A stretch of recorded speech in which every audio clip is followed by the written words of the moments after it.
दर्द सहेंगे कुछ न कहेंगे, चुप ही रहेंगे हम, प्यारी में तेरे सनम, प्यारी में तेरे सनम।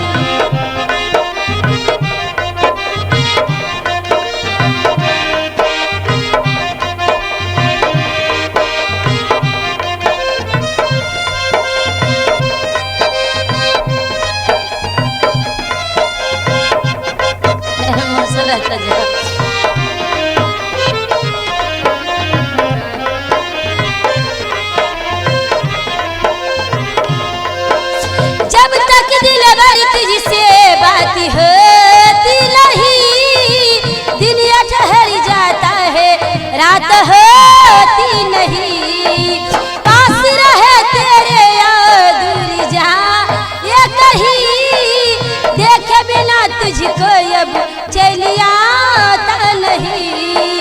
दिल करे धक धक बोले न जब तक आहे भरेंगे हम, प्यारी में तेरे सनम, प्यारी में तेरे सनम।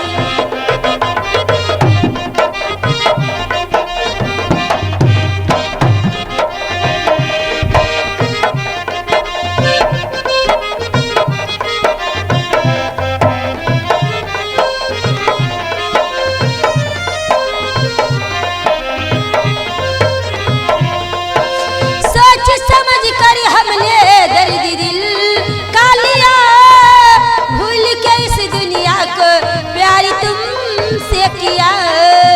प्यार में अब जीना है चाहे मरी ना पड़े, हम ना हटेंगे पीछे कुछ भी करी ना पड़े। दिल करे धक धक बोले न जब तक आहे भरेंगे हम, प्यारी में तेरे सनम, प्यारी में तेरे सनम।